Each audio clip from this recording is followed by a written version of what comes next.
Olá, Papo Doro. E hoje é um Papo Doro emocionante para mim. Eu tenho aqui na minha frente Mirtes, um anjo que veio do céu. Mirtes, você sabe que aqui você sempre será bem-vinda e sempre vai mostrar o seu trabalho, que da última entrevista foi lindo. E eu tenho certeza que você sempre faz melhor. Seja muito bem-vinda. Obrigada, Mário. Mirtes, você me trouxe novidades aí, eu queria ver. Então, eu queria falar para você, né? E depois nós vamos falar um pouquinho de trovas, né? Sim. Mas eu queria falar um pouquinho de poesia, né? Sim. Então, essa poesia aqui, Mário, ela se chama Meninos de Rua. Sim. E eu trouxe para mostrar para você, porque, olha, lá no Centro de Convenções, em Atibaia, Sim. ela foi colocada no chão, inteirinho, o poema, Ah, e daí eu ia lá declamar para os estudantes. sim. E aqui está essa pessoa que se chama Cezira. Sim. Agora, veja a importância dela que eu vou falar. Ela é pintora mesmo. Os quadros delas vão para a Itália, para toda a Europa. Ela faz exposição. E ela, baseando na minha poesia, ela fez as telas. Ah, que coisa Olha linda. que coisa mais linda. Que coisa linda. Olha, eu fiquei... O nome dela é Cezira. Cezira. Cezira. Cezira? É. Eu quero entrevistar você, Cezira, porque gente que faz com qualidade Nossa, tem que verdade. vir aqui no nosso programa. Cezira, um nome diferente, Nome atípico, diferente, mas é. que bom que você me trouxe isso. Isso. Muito. Eu falei, não, eu preciso levar, porque Meninos de Rua é uma poesia assim, porque tem a casa de Javi em Atibaia e nós Sim. fazíamos comida lá. Sim. Toda semana, a gente, cada dia, ia uma família fazer comida, né? Então, é baseando neles, na vida deles, que eu fiz essa poesia. Então, o juiz autorizava, às vezes eu trazia eles para a cidade para tomar um sorvete, para passear um pouquinho, né? Hoje está mudado, né? Ainda continuam crianças frequentando, mas elas vão e voltam. Elas não moram mais lá, Sim. né? Então, a outra poesia que eu queria falar para você é que está tudo ligado no dia de hoje. É a poesia Mulher. Essa poesia, ela foi muito gratificante porque uma professora de um colégio importante lá de Atibaia, na aula dela, no dia 8 de março, ela leu a poesia, mandou os alunos interpretarem, colocou na louça e mandou fazer. Então, eu encontrava com pessoas que diziam, Mirtes, olha, a professora falou da sua poesia, olha, não sei o quê. Veja que delicadeza, Mário. Que delicadeza. Quer dizer, eu não sei onde ela pegou. Quer dizer, né, porque naturalmente lá em Atibaia, a gente tem um grupo lá mesmo de poetas também, e a gente entrega poesias, trovas e tal. Não sei, ou se foi de algum jornalzinho, né, de lá das nossas reuniões. Eu sei que a professora, e eu fiquei muito feliz, porque eu falei, puxa vida, eu lembrei de você, Mário, que você faz das minhas pequenas coisas ficarem desse tamanho. Então, Você que é gigante. Daí eu falei, não, deixa eu contar para ele, né? Isso daqui me deixou muito feliz. E te deixou muito orgulhosa, né?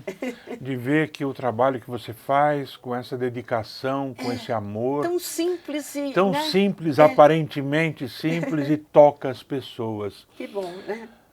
Há poetas que mudam o mundo, e você é uma dessas pessoas. Obrigada, Mário. É uma dessas pessoas. Eu vi isso aqui, o que que é? Não, isso daí eu vou falar no fim para você. Ó, Você manda no programa. eu trouxe um, né, para você. Não, mas eu posso até adiantar se quiser. Vamos falar Olha, das trovas. Vamos falar das trovas? Então é o seguinte, Mário, só para completar, olha que bonito. Esse é o símbolo dos trovadores, União Brasileira de Trovadores. Olha só. Olha que bonito. É uma rosa, né? É. União UBT. É. União Brasileira de Trovadores. É. Muito legal. E aqui O nosso patrono é São Francisco. Ah, o patrono é São Francisco. Muito bem. Que ele era um trovador da vida. Isso. Né? Esse desenho até foi o Fábio que fez. O Fábio. Fábio, meu amigo, você vai voltar. Tinha que falar dele, né? Claro. É. Então, aqui, esse símbolo significa o quê? Porque a trova, aparentemente, ela parece tão fácil, né? Sim. Parece um versinho, mas ela é complicada, ela é difícil de fazer. Então, aqui está representando os espinhos, o caminho difícil para chegar na trova. Sim. Então, quando ela desabrocha, ela forma 4 linhas douradas, que são as linhas do verso. Quando a trova está pronta, então, certo? Interessante, como a simbologia é aplicada. É um escudo, né? É um estudo. Foi Iraci de Almeida que fez. Sim. Mas quem teve a ideia foi o fundador da UBT, que é Luiz Otávio, que nós vamos falar um pouquinho dele depois. Ficaria uma tarde inteira falando dele, mas eu sintetizei, né, Mário? Que você tem outras entrevistas. Com certeza. Então, Mário, ó, aqui. Isso é uma trova. Isso é uma trova. Me empresta. Veja que simplicidade que é. Não, leia essa de trás. Primeiro. É. Meu coração prisioneiro, sem forças para chorar, num suspiro verdadeiro, jurou nunca mais amar. Interpretou bem. Simples. Simples. Né? E disse tudo, né? E disse tudo. É. Né? É a tristeza do coração da pessoa e ficou triste com o que aconteceu. Né? Mas essa outra aqui eu fiquei curioso. Essa, lê. Disse o beija-flor à rosa, quantos beijos já lhe dei? Ela responde dengosa, não sei, pois nunca os contei. Trova é maravilhoso, é maravilhoso. Então a gente consegue colocar um poema em 4 linhas, né? Então é assim, para nós, a União Brasileira de Trovadores, nós temos que fazer o quê?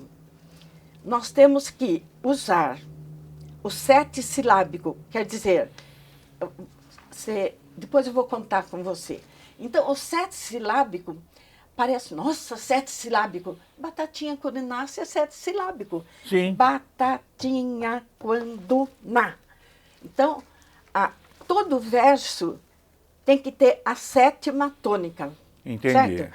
E a rima, para nós, tem que ser a primeira com a terceira, a segunda e a 4ª. Com a última. Isso de acordo com a União Brasileira de Trovadores. Perfeito. Porque a trova, ela já vem do século XII, XIII, da Idade Média. Mas elas eram assim como cantigas. E quem falava era o jogral. Então, nessa época, tinha o jogral, menestrel, né, segrés. Então, quem era jogral? Era aquele que vivia na corte e que fazia, né? Ele fazia os poemas e fazia música também, né? E depois eles saíam levando de castelo em castelo, levando, né? Todo o recado que eles queiram dar era um jornal ambulante. Sim. Então, eles iam levando, né? Era uma utilidade pública. Né? Então, né? Mas era feito o quê? Era para a mulher amada ou exaltar os soberanos. Graças a Deus que a trova entrou para quebrar o duelo, porque antes era duelo, disputa de mulher, disputa de soberania, né? E a trova veio para quebrar. Então, o jogral, né, tinha o menestrel, que era um trovador sedentário, que então esse não saía caminhando, mas ele ficava nos castelos. E esses castelos, eles foram transformando em estalagens, aldeias, e hoje eles são cidades, né?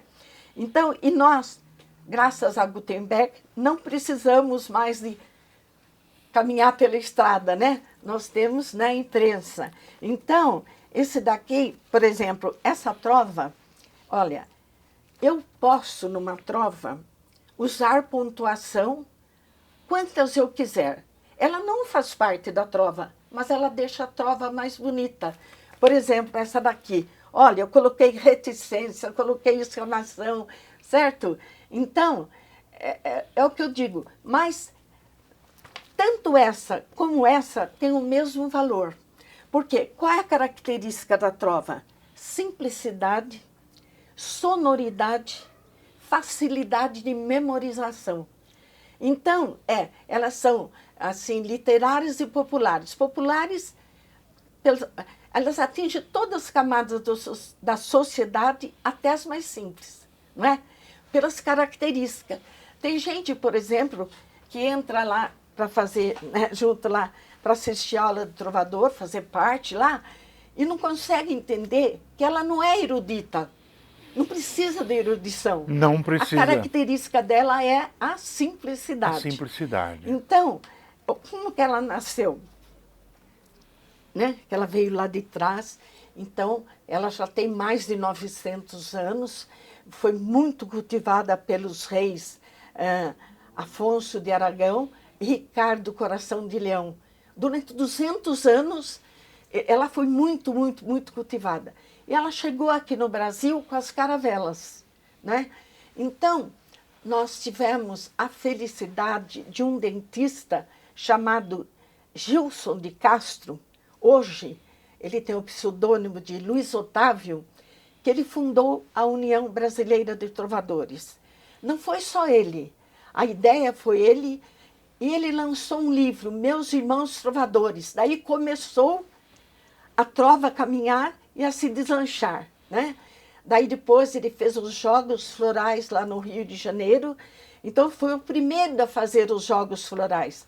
E ele era uma pessoa assim, antes dele escrever esse livro, ele ia na rádio, na televisão, ele tinha 2 amigos lá, J. de Araújo Jorge, né, e um outro amigo, e que falavam na rádio. Então ele conseguia colocar, ele falava quadra, né? Quadra. Então colocava em revista, colocava em jornais, e assim foi indo. Daí eles resolveu organizar. Então, a trova, ela pertence a uma escola literária. E ela é conhecidíssima no mundo de hoje. Até nas escolas, os professores, né? Eles conseguem passar para os alunos, desde que nós estejamos lá para orientar, para explicar. Por quê?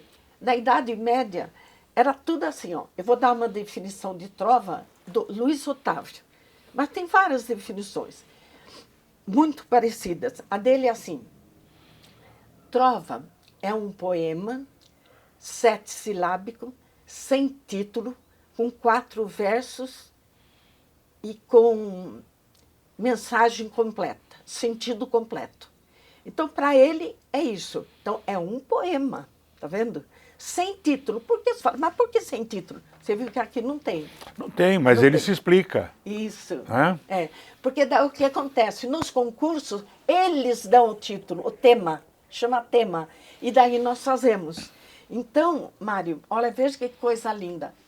Tem no Brasil inteirinho trovadores. Então, nós temos desde os mais antigos, né, os poetas, Olavo Bilac, todos aqueles que Jorge Amado, escritor e poeta. Então, ele dizia que a trova é a poesia que mais chega próximo do coração do povo, porque ela é fácil, não é verdade?